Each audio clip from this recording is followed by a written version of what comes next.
today we are going to discuss what is inbreeding depression. हमने पहले पढ़ा कि इनब्रीडिंग क्या होती है. इनब्रीडिंग ये होती है कि पॉपुलेशन में जो क्लोजली रिलेटेड इंडिविजुअल्स हैं उनके दरमियान में मेटिंग करवाई जाए. और इनब्रीडिंग का फ़ायदा क्या होता है कि ये होमोजाइगोसिटी को प्रमोट करती है. आया कि डोमिनेंट एलील्स हों या फिर रिसेसिव एलील्स हों, लेकिन हों होमोजाइगस.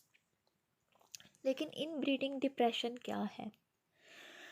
इसमें क्या होता है, हमने कहा कि इन ब्रीडिंग प्रमोट करती है होमोजाइगोसिटी को, हेट्रोजाइगोसिटी को ये एलिमिनेट करती है. लेकिन देखें, कुछ ऐसी अलील्स भी होती हैं, अगर वो होमोजाइगस हो जाएं तो उनका इफ़ेक्ट लीथल हो जाता है.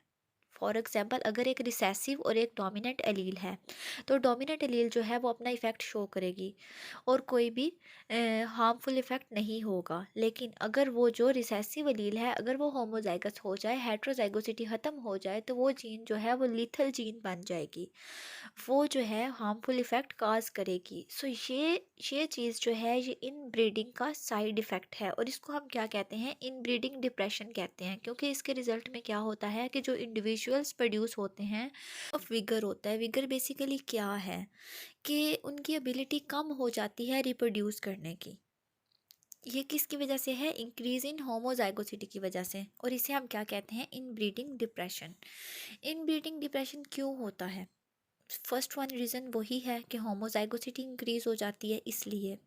इसके अलावा फॉर एग्जांपल हमने दो लाइंस डेवलप करनी है, प्योर लाइंस. ठीक है, स्टार्ट में जो हमारे पेरेंट जनरेशन है उन दोनों के दरमियान सिमिलैरिटीज़ हैं, लेकिन जैसे ही हम उनका आपस में इन ब्रीडिंग करवाते जाएंगे, ये याद रखना है, दो सेपरेट लाइंस हमने डेवलप करनी है. दो पेरेंट्स राइट साइड पे, दो पेरेंट्स लेफ्ट साइड पे. ठीक है, दोनों पेरेंट्स आपस में सिमिलर हैं, लेकिन जब हम उनके आपस में क्रॉस करवाते जाएंगे, इन ब्रीडिंग करवाते जाएंगे, at the end after 10 to 20 generations जो उनके ऑफ स्प्रिंग्स होंगे वो एक दूसरे से टोटली डिफरेंट हो जाएंगे. सो ये वेरिएबिलिटी इंक्रीज हो जाती है between different in breeding families में.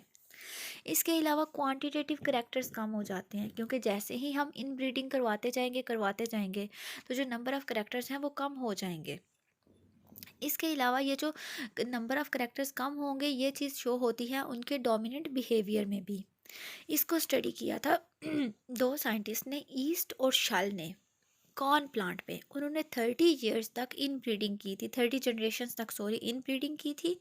और इन ब्रीडिंग के रिजल्ट में उन्होंने कहा था कि जो 30th ऑफ स्प्रिंग है ना, उसमें जो विगर है वो कम हो गया है as compare to parental generation. यानी जहाँ से इन ब्रीडिंग स्टार्ट हुई थी उसमें और जो 30th जनरेशन के बाद ऑफ स्प्रिंग है, दोनों में विगर का बहुत ज़्यादा डिफरेंस है. दोनों की जो यील्ड है, जो 30th है ना, उसकी यील्ड बहुत कम है as compare to parental generation.